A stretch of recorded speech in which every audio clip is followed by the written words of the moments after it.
Today, we're unpacking a highly actionable guide for handling toxic family dynamics without, totally losing yourself in the process. It's a really tough topic, I get it, but we're going to break it all down into clear, structured steps you can actually use to protect your peace. So, have you ever left a family get-together feeling way worse than when you first arrived? Or maybe you picked up the phone for just a routine call and instantly felt your whole body kind of tighten up. It's this heavy, incredibly draining experience that so many of us carry around, especially during the holidays. And if this sounds like you, I really want you to know you're not alone in this. And you are absolutely not weak for feeling this way.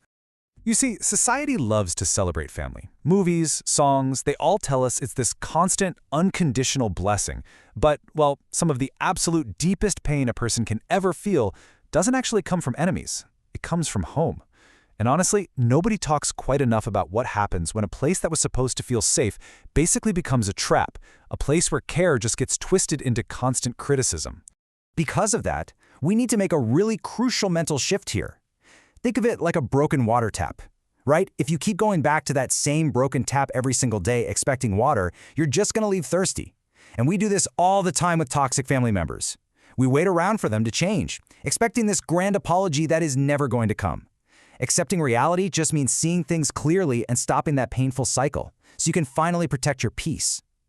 So the key to all of this is establishing boundaries. Now, a boundary is not a punishment. It's not some giant brick wall you build to isolate yourself from the world. It's really just a fence around your own emotional garden. It clearly communicates how you expect to be treated, and honestly, it just keeps others from trampling all over your emotional growth. Moving into Section 1, the Decision Guide, React or Ignore. We need a reliable mental framework so we can figure out in real time whether we should actually react to a family member's comment or just let the whole thing go.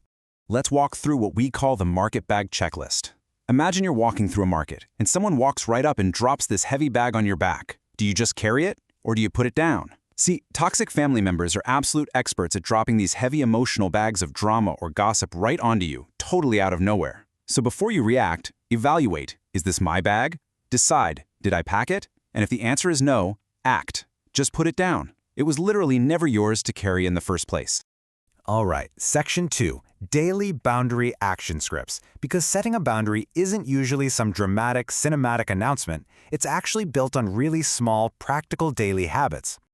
Consider this your ultimate holiday cheat sheet. You're going to want to memorize these exact scripts. If someone is being disrespectful, you can just calmly say, I am not available to be spoken to that way. Or even simpler, I have to go. And remember, silence is a complete response. Walking away isn't losing a fight. It is 100% protecting your energy.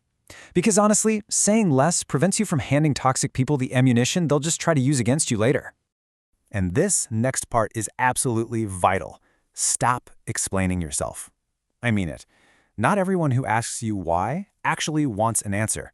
A lot of the time, they are literally just looking for a tiny hole in your story so they can start an argument. Over-explaining your boundaries to people who are basically refusing to understand you, it's just going to completely exhaust your energy. Don't do it. Because waiting for an apology, it just keeps you stuck. You might wait years and years for a family member to finally say, hey, I was wrong. And while you're sitting there waiting, your life is just passing by. Healing is not something that suddenly happens when they finally decide to do the right thing. Choosing to heal is this incredibly empowering decision that you make for yourself. You build it brick by brick, regardless of what they do or say.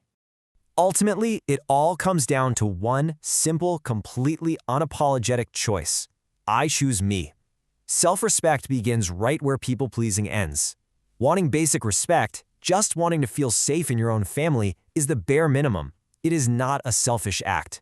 You matter, your peace matters, and you have every single right to protect it. So, as we wrap up this explainer, I want to leave you with a bit of a challenge. Which of these small daily boundary habits are you going to choose to implement today? Are you going to use one of those scripts we talked about, or are you finally going to put down that heavy emotional bag? Look, you cannot control how your family acts, but you absolutely control what you carry. Your brand new chapter of peace starts right now. So, what's your first move?